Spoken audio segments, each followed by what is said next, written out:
sales rep today to get the lowest prices of the season. Visit pivotbio.com. That's pivotbio.com. News time is 8 minutes after 8 o'clock on this Friday morning. Top of the morning from the newsroom of Regional Radio and DeWittDailyNews.com. I'm Seth Lawrence with this expanded local newscast. We stream to Facebook and YouTube. Brought to you by Peterson Insurance, your Pekin Insurance agent in Clinton. The Kenney Fall Festival is this weekend. It's the 38th annual event. It's Friday and Saturday in Kenney, hosted by the Kenney Civic League. Things kick off Friday night at 5:30 with opening ceremonies, including an opening prayer and the national anthem. Friday night's activities include games of bingo, the Sugar Creek Cloggers, and performances from Modern Cowboys and Next Thing Smokin'. Saturday, things get going bright and early with a biscuits and gravy breakfast at 7 a.m. A parade is at 10 a.m. with more bingo, a cakewalk later in the afternoon. Musical performances Saturday will include the gospel duo Echoes of Grace, the Heartland Cloggers, the Green Diamond Express, and a lighthearted hypnosis show will take place as well. There will be performances from the Clinton M Squad and the junior high dance team during the day Saturday. Additionally, there will be a petting zoo, food booths, a bags tournament, arts and crafts, a stock car display, a balloon twister, and free face painting. Organizers also remind, check out the Kenney Fire Department's chicken supper from 2:30 to 5:30 p.m. There will be plenty of food and prizes along the way. Things again start at 5:30 tonight and wrap up at 9 o'clock Saturday night. First-year Central A&M School Superintendent Sasha Young has the first 3 weeks of school under her belt. The former Clinton Elementary School principal, her primary goal for the year was to stick by the school district's mission, empowering and celebrating excellence in each of its students. It was never my goal to come in and just change things up. I think there are a lot of things that are going on here that are going on, and they're fantastic. And so I want to honor and respect everything that's going well. I think, 3 weeks in, there have been a few things that I've tried to help others problem solve, or, maybe some procedures that were kind of clunky that we are working through to try to make them more seamless. Young says one of the many great practices at Central A&M schools is the way they celebrate their students on social media. I'm continuing to see, our district does a lot of really great things with celebrating students, celebrating them on social media, celebrating them through email with Parent Square, which is how we communicate to the parents. That's fantastic that, I was aware that we celebrated students at the highest level before I even came here.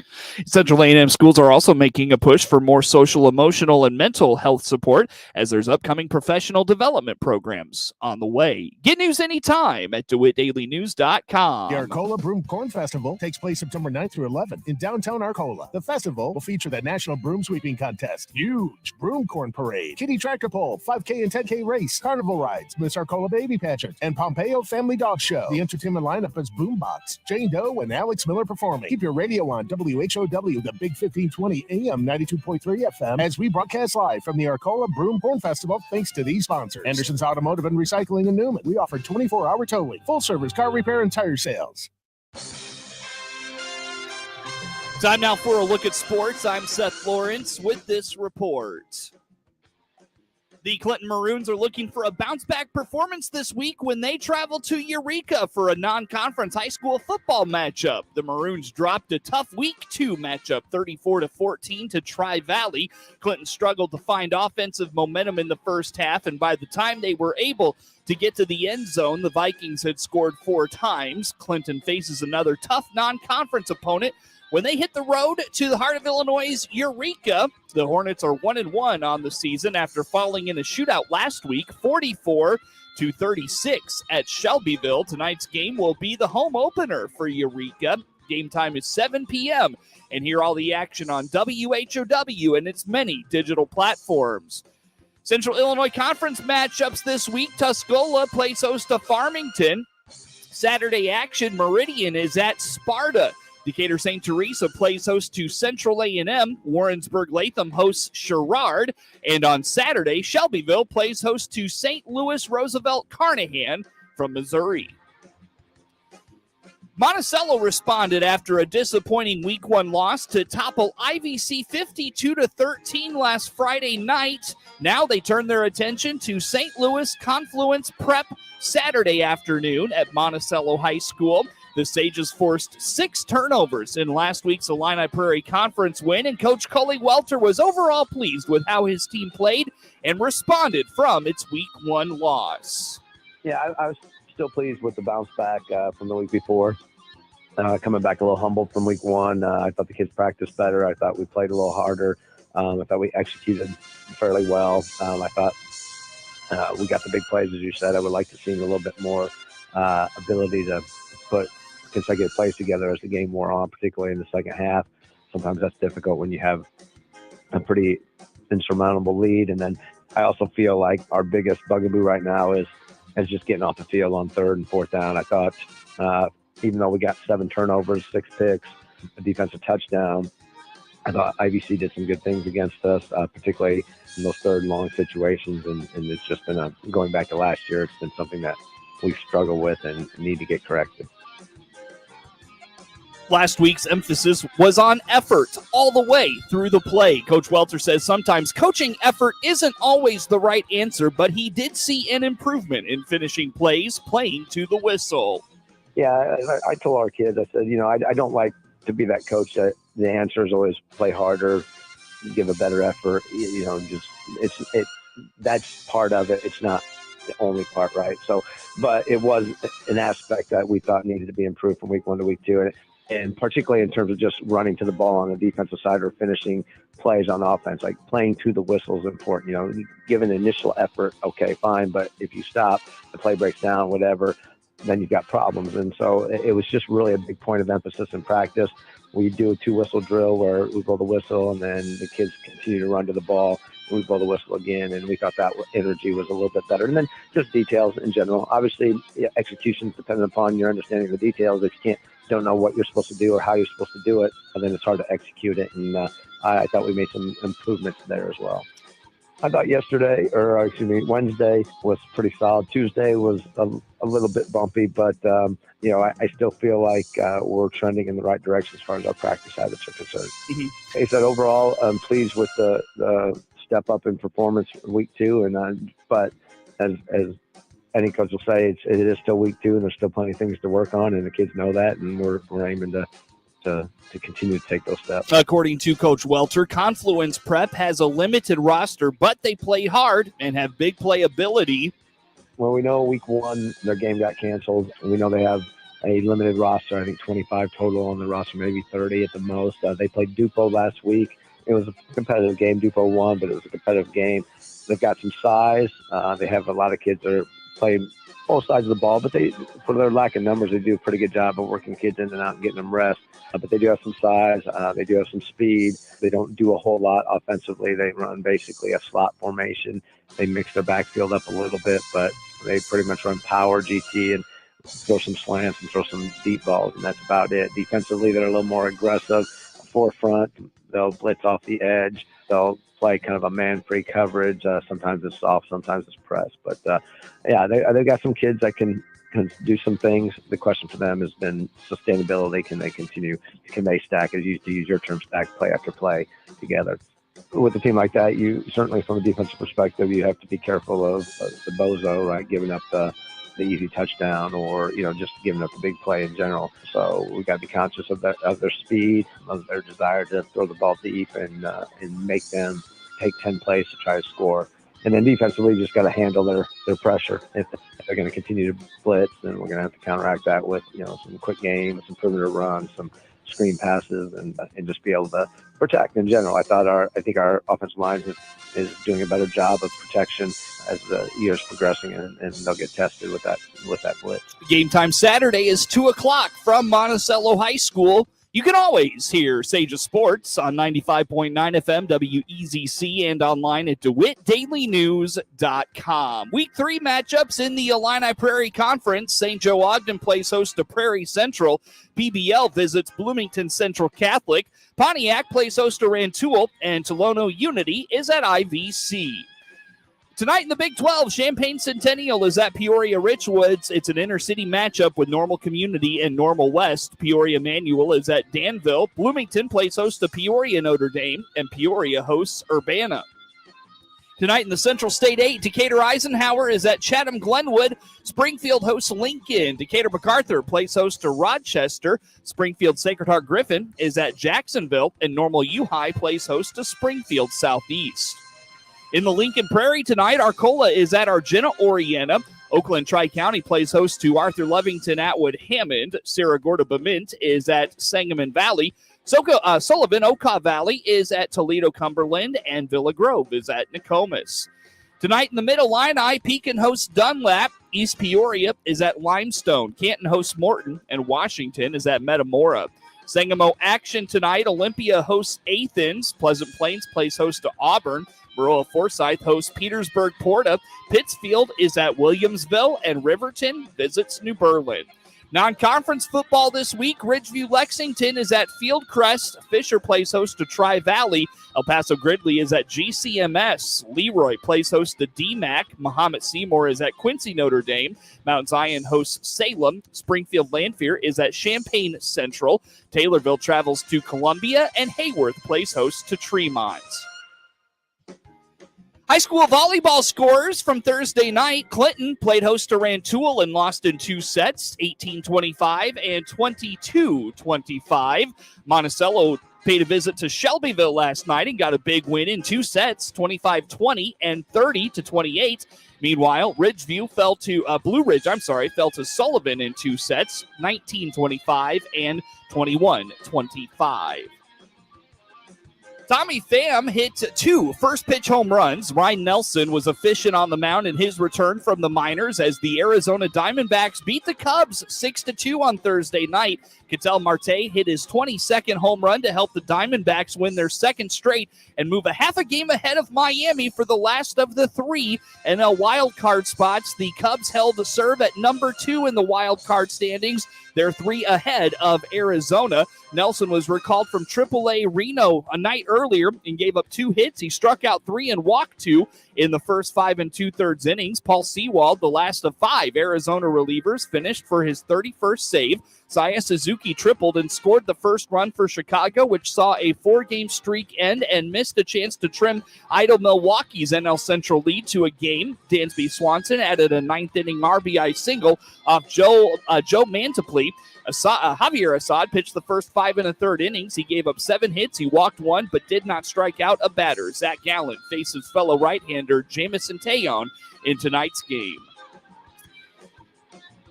Max Fried allowed 3 runs and 6 hits in 6 innings, improving to 5-0 in his last 7 starts. He's 5-0 in his career against the Cardinals. Adam Wainwright, pitching in his home state of Georgia for the final time against the team that drafted him in 2000, allowed 6 runs and 8 hits in 5 2/3 innings, including 4 solo home runs. The 42-year-old, nearing the end of his 18 big league seasons, matched his career high for home runs allowed.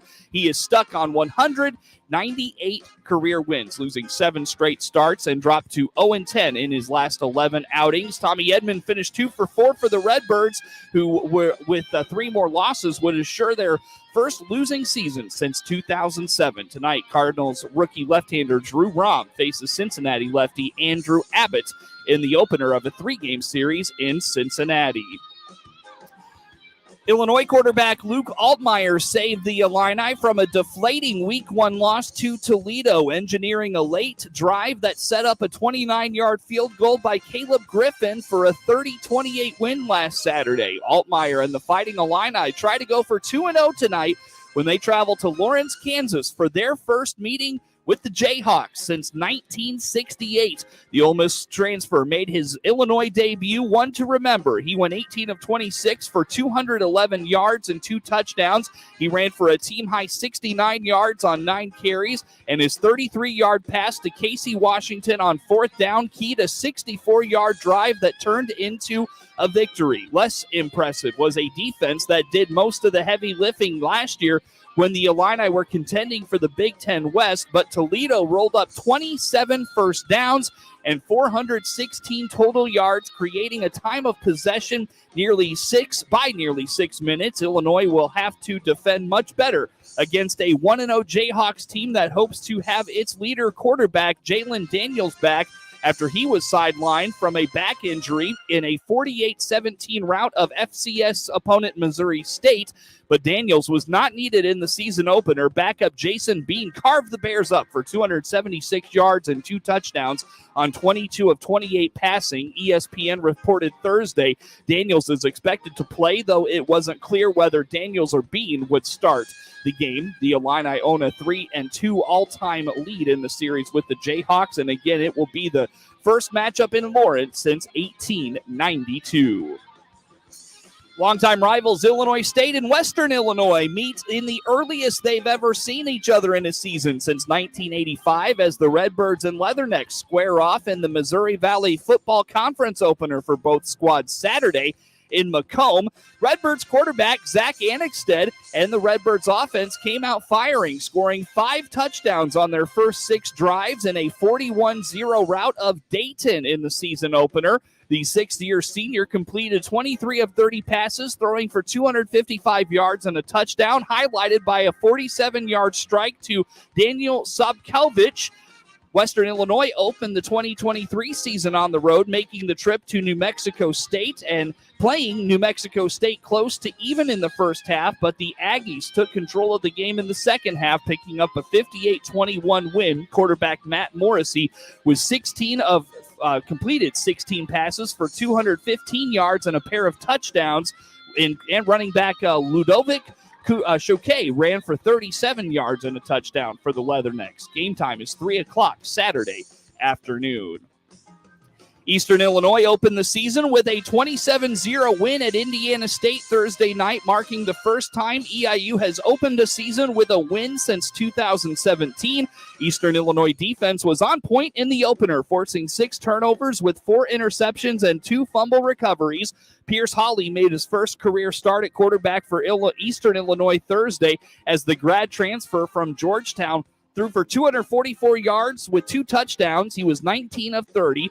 Kevin Daniels carried most of the rushing load for the Panthers offense Thursday as the Northern Arizona transfer finished with 57 yards on 13 carries.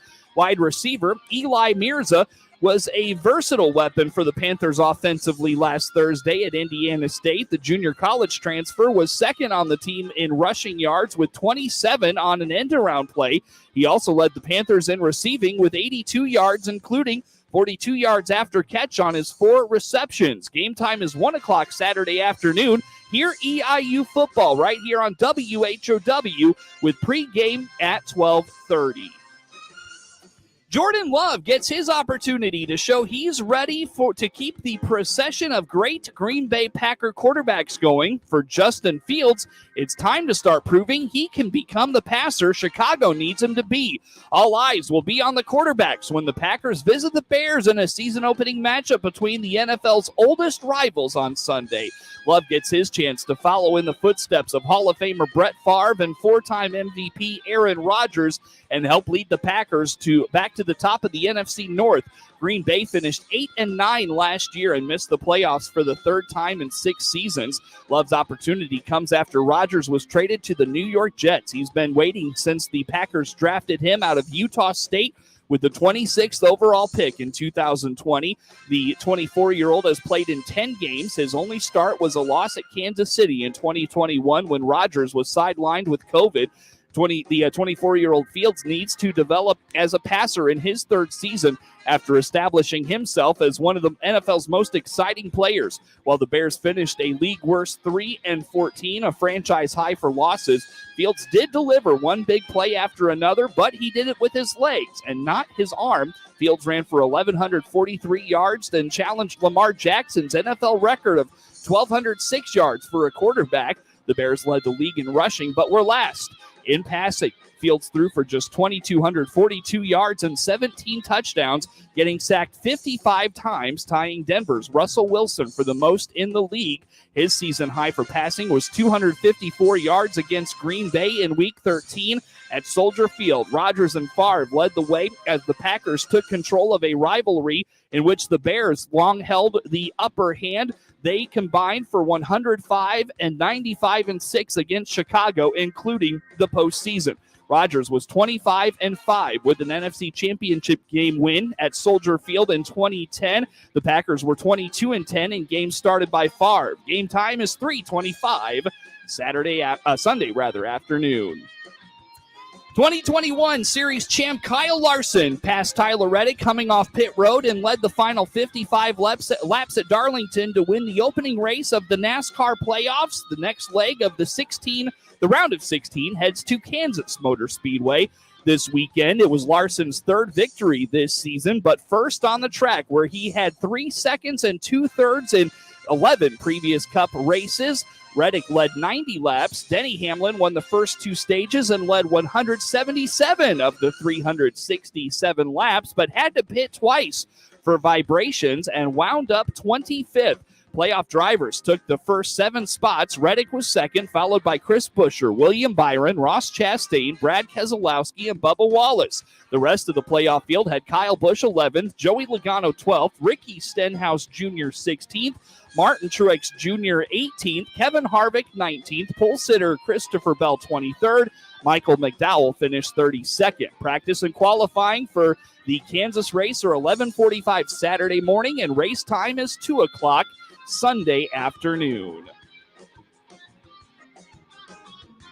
Get sports anytime from your computer or mobile device at DeWittDailyNews.com.